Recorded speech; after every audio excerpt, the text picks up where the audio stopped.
Cage Minds, Micah Frankel. We got Ricky Esquibel with us, and oh my gosh, it's about time. It's about time. Pro debut. How you feeling, sir? I feel good. Yeah, I've trained better than I ever have, so I feel really, really good about this fight.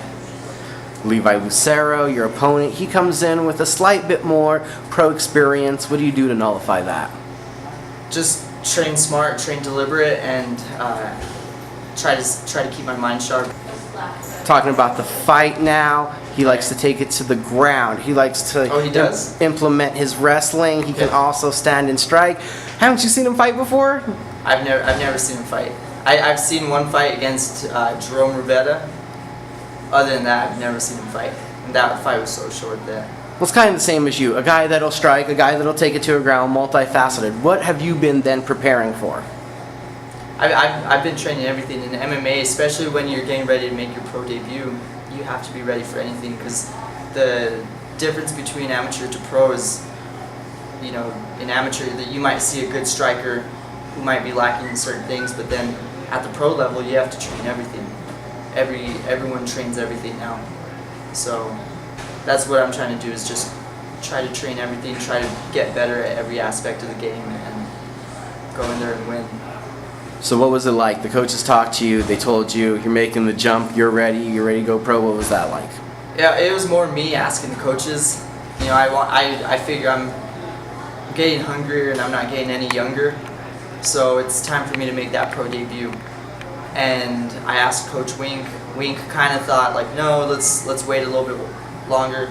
And then he watched me spar, and then he said, you know what, go ahead and make your pro debut. So he gave me the blessing and scheduled the fight. Nice. So pretty easy, smooth transition it's been.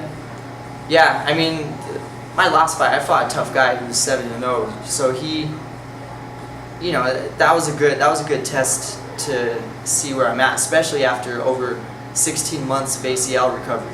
So, I mean, I even though the fight didn't go that well, I figure I did well. I can get better and start building that pro record now.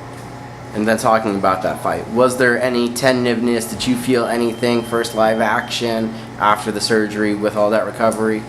No, I mean, he was just a good fighter that night, so that's all I'll say about him.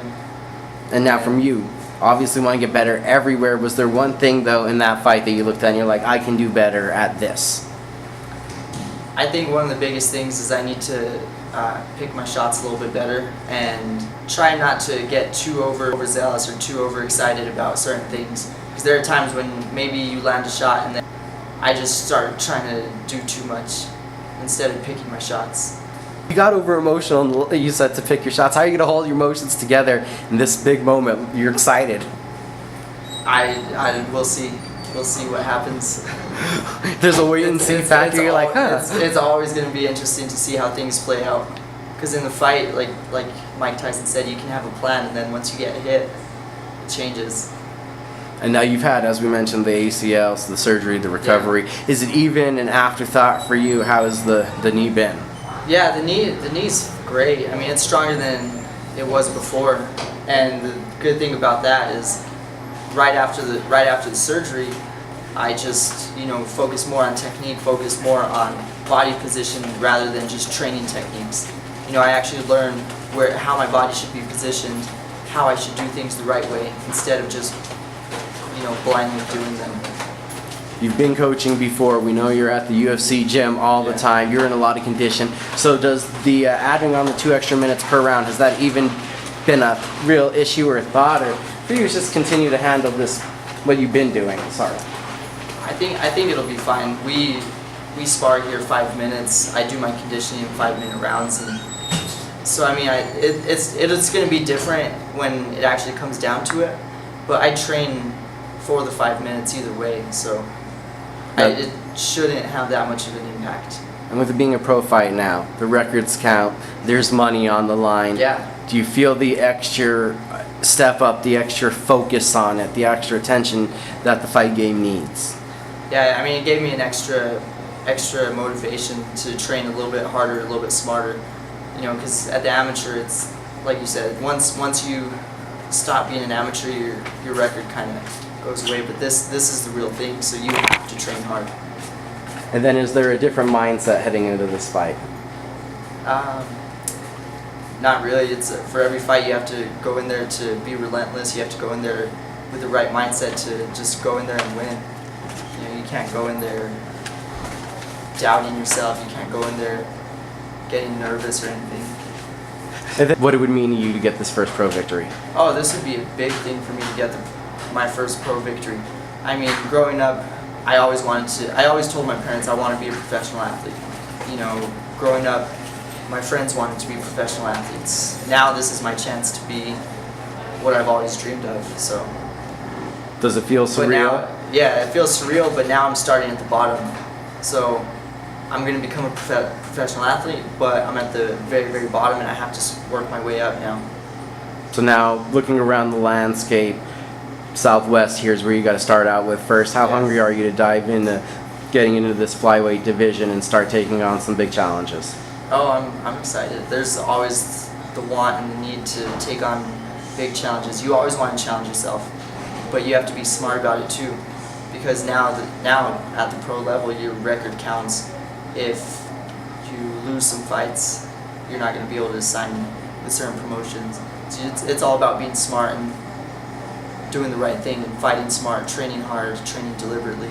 So is there a point where this goes where the amateurs you were gaining experience, so now you really got to think of this as a pro, as a business, because the record matters, the money matters, the risk versus reward of injury matters.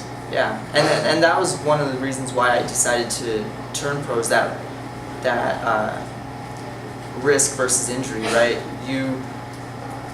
On the one hand, at amateur I'm getting experience, I'm risking getting injured. I've already had one major surgery. So I figure if I'm going to risk getting injured, I might as well get paid for it. And I might as well be building my pro record as well. And now there's the whole bunch of people supporting. What's the message for them? Why do they need to get out to the Legends Theater August 6th? All right, August 6th at Route 66, Legends Theater. It's going to be fireworks. It's going to be a good show. So you'll see the best Ricky Esquibel there is. And then I'm only going to get better after this fight. So please go show your support. Tickets are available at UFC Gym Albuquerque and Albuquerque West. Nice sales pitch. Last but not least, who you got to shout out to and who did you got to thank? I want to thank all my teammates here at Jackson Wink. I want to thank my coaches. I want to thank all Coach Greg, Wink, Doris Robinson over at Fresquez Productions. I also want to thank Coach Mike Connolly, guys at Gracie Baja, everyone who's helped me, and I appreciate all the support you guys give me. Thank you for the time, and we'll see everybody at Rumble on Route 66 too.